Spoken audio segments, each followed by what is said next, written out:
Saudaraku, pernahkah kita merasa hidup ini sempit? Rezeki terasa sedikit, masalah datang silih berganti, hati sering resah, tidur pun tidak tenang. Kita berusaha keras, tetapi tetap merasa kurang.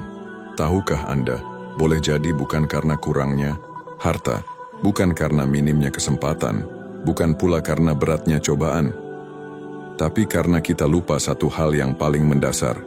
Kita lupa bersyukur.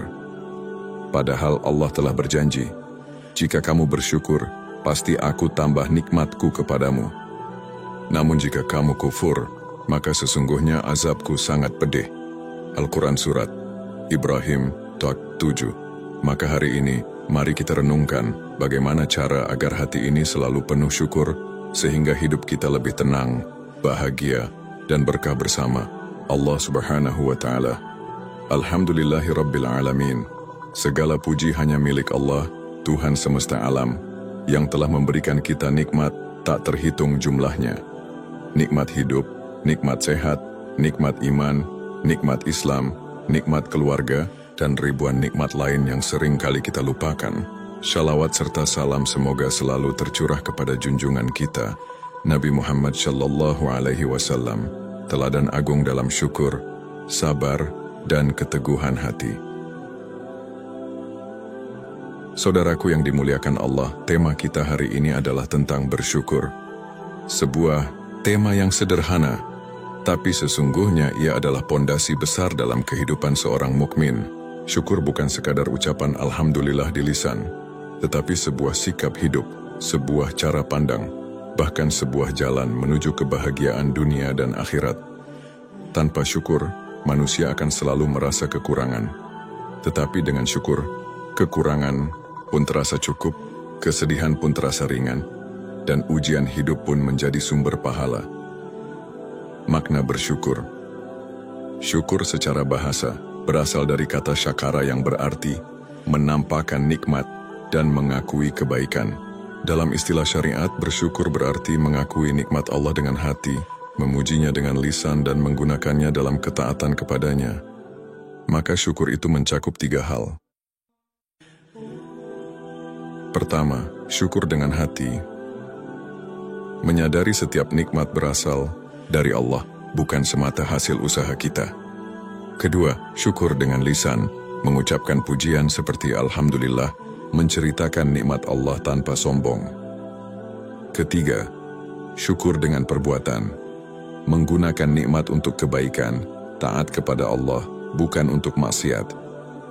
Imam Al-Ghazali berkata, syukur adalah setengah dari iman, sebagaimana sabar adalah setengahnya. Yang lain, artinya iman seorang hamba akan sempurna jika ia memiliki 2 sayap. Sabar ketika diuji dan syukur ketika diberi nikmat. Pentingnya bersyukur dalam kehidupan. Allah Ta'ala menekankan betapa pentingnya syukur dalam banyak ayat. Bahkan Allah menjanjikan balasan luar biasa bagi hambanya yang bersyukur. Allah berfirman, jika kamu bersyukur, niscaya aku akan menambah nikmat kepadamu. Al-Quran Surat Ibrahim 7. Nabi Muhammad Shallallahu Alaihi Wasallam bersabda, lihatlah orang yang lebih rendah darimu, dan jangan melihat orang yang lebih tinggi darimu, karena hal itu lebih pantas agar kamu tidak meremehkan nikmat Allah atasmu. Hadis Bukhari dan Muslim. Artinya, kunci kebahagiaan bukanlah banyaknya harta, tingginya jabatan, atau luasnya rumah. Kunci kebahagiaan adalah hati yang mampu mensyukuri setiap nikmat Allah, sekecil apapun itu. Mengapa banyak orang sulit bersyukur? Saudaraku, mari kita renungkan. Mengapa banyak manusia sulit untuk bersyukur? Padahal nikmat Allah begitu banyak, bahkan lebih banyak daripada ujian yang kita terima. Ada beberapa sebab. Pertama, fokus pada yang hilang, bukan yang ada. Kita sering menatap apa yang belum dimiliki, sementara melupakan apa yang sudah ada di tangan. Misalnya, seseorang punya rumah sederhana, tetapi merasa tidak bahagia karena ingin rumah mewah. Padahal banyak orang lain yang bahkan tidak punya tempat tinggal. Kedua, membandingkan diri dengan orang lain. Inilah penyakit hati yang paling sering menggerogoti rasa syukur. Kita selalu melihat orang yang lebih kaya, lebih sukses, lebih populer, lalu merasa diri kita tidak punya apa-apa. Padahal, andai kita menoleh sebentar kepada mereka yang hidup lebih susah, kita akan malu karena ternyata Allah sudah memberi kita banyak. Ketiga, lalai dan lupa. Kesibukan dunia membuat manusia sering lupa menyebut nama Allah. Kita menikmati nikmat, tapi jarang mengingat pemberi nikmat. Kita makan enak, minum segar, sehat, bisa bernafas dengan bebas, tetapi lupa mengucap Alhamdulillah. Keempat, hati yang serakah. Tidak pernah puas adalah sifat dasar manusia. Nabi Muhammad bersabda, seandainya anak Adam memiliki 2 lembah penuh harta, niscaya ia ingin memiliki lembah ketiga. Dan tidak ada yang bisa memenuhi perut anak Adam kecuali tanah, kematian. Hadis Bukhari Muslim. Maka, tanpa syukur, hati manusia tidak akan pernah merasa cukup. Kisah teladan dalam syukur. Mari kita tengok kisah para nabi yang penuh dengan teladan syukur. Nabi Sulaiman alaihi salam. Allah menganugerahkan kepada Nabi Sulaiman kekuasaan yang tidak pernah dimiliki raja manapun. Angin tunduk padanya, jin-jin bekerja untuknya, hewan-hewan pun bisa berbicara dengannya. Tetapi, apa kata Nabi Sulaiman ketika menyaksikan nikmat itu?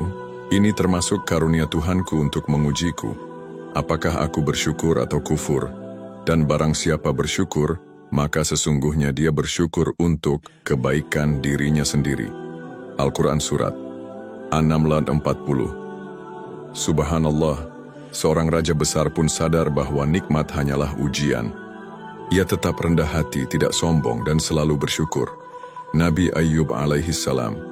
Nabi Ayyub diuji dengan sakit bertahun-tahun, kehilangan harta, bahkan kehilangan anak-anaknya. Namun beliau tetap bersabar dan bersyukur. Beliau berdoa, "Ya Tuhanku, sesungguhnya aku telah ditimpa penyakit dan Engkau adalah Tuhan yang maha penyayang di antara semua penyayang." Al-Quran Surat Al-Anbiya 83. Karena kesabaran dan syukurnya, Allah kemudian mengangkat penyakitnya, mengembalikan hartanya, dan melipat gandakan keturunannya. Rasulullah Shallallahu Alaihi Wasallam. Rasulullah adalah teladan paling agung dalam syukur. Beliau sering salat malam begitu lama sampai kakinya bengkak. Ketika ditanya mengapa beliau melakukan itu, padahal beliau sudah dijamin surga, Rasulullah menjawab, "Tidakkah aku ingin menjadi hamba yang bersyukur?" Hadis Bukhari Muslim. Artinya, ibadah beliau bukan semata-mata karena kewajiban, tetapi sebagai bentuk syukur kepada Allah. Manfaat bersyukur. Saudaraku, apa sebenarnya manfaat dari bersyukur? Mengapa syukur begitu penting? Menambah nikmat. Allah sudah berjanji, syukur akan mendatangkan tambahan nikmat. Bukan hanya nikmat materi, tetapi juga nikmat ketenangan hati, kesehatan, dan keberkahan dalam hidup. Mendatangkan kebahagiaan. Orang yang bersyukur akan selalu merasa cukup. Ia tidak lagi resah dengan kekurangan, karena ia melihat betapa banyak nikmat yang sudah ada. Menjadi sebab selamat dari azab, Allah mengancam orang yang kufur nikmat dengan azab yang pedih. Tetapi Allah ridha kepada hamba yang bersyukur, meningkatkan keimanan. Syukur adalah bentuk pengakuan kita bahwa segala sesuatu berasal dari Allah. Semakin kita bersyukur, semakin kuat rasa iman dalam hati, mendekatkan diri kepada Allah. Dengan syukur kita semakin sering mengingat Allah, semakin dekat dengannya, dan semakin dicintainya. Cara melatih diri agar selalu bersyukur. Menghitung nikmat Allah. Luangkan waktu setiap hari untuk merenung. Apa saja nikmat yang kita terima hari ini? Sehat, bisa makan, bisa salat, punya keluarga, bisa tersenyum, bisa bernafas. Dengan menghitung nikmat, kita akan sadar betapa banyak karunia Allah. Melihat ke bawah, bukan hanya ke atas. Jangan selalu membandingkan diri dengan orang yang lebih kaya atau sukses. Sesekali lihatlah mereka yang lebih susah, agar hati kita lebih mudah bersyukur. Perbanyak zikir dan doa.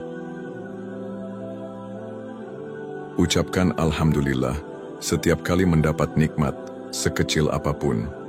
Biasakan juga membaca doa syukur, seperti doa setelah makan. Alhamdulillahilladzi at'amana wa saqana wa ja'alana minal muslimin. Gunakan nikmat untuk ketaatan. Kalau diberi rezeki, gunakan untuk sedekah. Kalau diberi ilmu, gunakan untuk mengajar. Kalau diberi waktu luang, gunakan untuk ibadah. Bersabar dalam ujian. Ingatlah bahwa ujian pun bisa menjadi nikmat karena ia menghapus dosa dan mengangkat derajat. Dengan bersabar, kita akan lebih mudah bersyukur. Saudaraku yang dirahmati Allah, sesungguhnya bersyukur itu adalah keadaan hati yang mengakui bahwa setiap hembusan napas, setiap denyut nadi, setiap rezeki yang datang, setiap langkah kaki, setiap nikmat kecil maupun besar yang melekat pada diri kita semua adalah karunia Allah Subhanahu wa Ta'ala. Karena itu, seorang mukmin sejati dituntut untuk selalu menyadari betapa banyak limpahan kasih sayang Allah dalam hidupnya. Ia tidak pernah merasa bahwa semua pencapaian berasal dari kekuatan dirinya sendiri. Ia sadar penuh bahwa setiap keberhasilan hanyalah titipan dari Allah yang harus dijaga dengan cara digunakan di jalan kebaikan. Allah berfirman dalam surat Ibrahim ayat 7, "Jika kalian bersyukur niscaya aku tambah nikmatku kepada kalian, tetapi jika kalian kufur maka sesungguhnya azabku sangat pedih." Janji ini adalah janji yang pasti benar. Siapapun di antara kita yang ingin nikmatnya bertambah, baik berupa harta, kesehatan, ketenangan, atau keberkahan waktu, maka ia wajib melatih dirinya agar hati, lisan, dan perbuatannya selalu berisi rasa syukur. Syukur itu bukan hanya ucapan Alhamdulillah di lisan, tetapi juga pengakuan di hati dan tindakan nyata dengan menggunakan nikmat untuk taat kepada Allah. Para ulama menjelaskan bahwa syukur memiliki 3 pilar: hati yang mengakui, lisan yang memuji, dan perbuatan yang mengamalkan. Jika salah satu hilang, maka syukur itu belum sempurna. Karena itu kita perlu membiasakan diri mengucapkan Alhamdulillah di setiap kesempatan. Setelah makan, setelah minum, setelah bangun tidur, setelah selamat dari bahaya, bahkan dalam kesulitan sekalipun, agar hati kita semakin dekat dengan Allah. Bersyukur dalam keadaan lapang itu mudah. Sementara bersyukur dalam keadaan sempit adalah tanda kedewasaan iman. Tidak semua orang mampu mengucapkan Alhamdulillah ketika sakit, ketika kehilangan pekerjaan, atau ketika ditimpa musibah. Padahal justru disitulah ujian terbesar syukur berada. Rasulullah Shallallahu Alaihi Wasallam bersabda, "Sungguh menakjubkan urusan seorang mukmin. Jika mendapat kesenangan ia bersyukur, maka itu baik baginya. Jika mendapat kesusahan ia bersabar, maka itu juga baik baginya." Dalam pandangan Islam tidak ada kondisi yang merugikan seorang mukmin. Semuanya baik asalkan ia menghadapinya dengan sabar dan syukur. Contoh terbaik tentang hal ini bisa kita lihat dari kisah Nabi Ayub alaihissalam. Beliau diuji dengan penyakit parah bertahun-tahun lamanya, kehilangan harta, kehilangan anak, namun tetap berkata dengan penuh kerendahan hati, "Ya Rabb, sesungguhnya aku telah ditimpa penyakit, dan Engkau adalah Tuhan yang Maha Penyayang di antara semua penyayang." Dengan kesabaran dan syukurnya Allah pun mengangkat penyakitnya, melipat gandakan hartanya, dan memberinya keturunan yang lebih banyak. Ini menunjukkan bahwa ujian bukan berarti Allah benci kepada kita. Justru dengan syukur dan sabar di balik ujian, Allah sedang menyiapkan nikmat yang lebih besar. Kisah lain adalah Nabi Sulaiman alaihissalam. Beliau diberi kekuasaan besar, jin-jin, angin, dan burung tunduk kepadanya. Namun beliau tidak pernah sombong. Beliau berkata, "Ini adalah karunia Tuhanku untuk mengujiku apakah aku bersyukur atau kufur." Maka jelaslah bahwa nikmat sebesar apapun tetaplah ujian. Hanya orang yang bersyukur yang akan lulus dalam ujian itu. Orang yang kufur akan terjerumus dalam kesombongan. Karena itu kita perlu berhati-hati jangan sampai tergolong orang yang kufur nikmat. Sebab kufur nikmat adalah awal dari dicabutnya keberkahan. Betapa banyak orang yang memiliki harta melimpah namun hatinya tidak tenang. Betapa banyak orang yang punya jabatan tinggi namun hidupnya penuh kecemasan. Betapa banyak orang yang sehat namun tetap merasa tidak bahagia. Semua itu karena hati mereka tidak dihiasi dengan syukur. Sedangkan orang sederhana yang hatinya penuh syukur bisa tidur nyenyak, bisa tersenyum tulus, bisa merasa cukup dengan rezeki seadanya. Inilah rahasia besar mengapa syukur disebut sebagai kunci kebahagiaan. Para ulama menjelaskan bahwa syukur adalah fondasi iman. Tidak heran jika Allah berfirman dalam surat Saba ayat 13, sedikit sekali dari hamba-hambaku yang bersyukur. Memang syukur itu berat. Syukur itu butuh kesadaran, butuh latihan, butuh kerendahan hati, dan butuh rasa tawakal. Maka siapapun yang mampu menegakkan syukur dalam hidupnya, sesungguhnya ia termasuk hamba pilihan Allah. Untuk mencapai itu ada latihan-latihan yang bisa kita lakukan, seperti menghitung nikmat setiap hari, menulis jurnal syukur, membiasakan doa setelah makan dan minum, serta menggunakan rezeki untuk sedekah. Karena sedekah adalah tanda syukur dengan perbuatan. Bersyukur pun perlu dibarengi dengan sabar. Sebab sabar dan syukur adalah dua sayap iman. Tanpa salah satunya, kita tidak akan mampu terbang menuju ridha Allah. Dengan demikian, kita bisa memahami bahwa orang yang pandai bersyukur tidak akan pernah merasa miskin, meskipun hartanya sedikit. Tidak akan pernah merasa sendirian, meskipun dalam kesulitan. Karena hatinya selalu penuh dengan cahaya iman. Dan cahaya iman itulah yang membuat hidupnya lapang. Saudaraku yang dirahmati Allah, hidup ini terlalu singkat untuk dihabiskan dengan keluhan, sementara nikmat Allah jauh lebih banyak daripada cobaan yang kita rasakan. Mari kita hiasi hari-hari kita dengan syukur. Bersyukur atas nikmat sehat, bersyukur atas nikmat iman, bersyukur atas keluarga yang menemani, bahkan bersyukur atas ujian yang Allah titipkan. Karena di balik ujian selalu ada hikmah yang menguatkan. Ingatlah, siapa yang pandai bersyukur, Allah akan tambahkan nikmatnya. Tetapi siapa yang kufur, nikmat bisa dicabut kapan saja. Maka jangan tunda untuk mengucapkan Alhamdulillah hari ini, saat ini juga, bahkan setiap detik hidup kita. Semoga Allah menjadikan kita termasuk hamba-hambanya yang sedikit, yaitu mereka yang benar-benar bersyukur. Semoga dengan syukur, hidup kita penuh berkah, hati kita lapang, dan jalan kita dimudahkan menuju surganya. Wallahu a'lam bisyawab. Wassalamualaikum warahmatullahi wabarakatuh.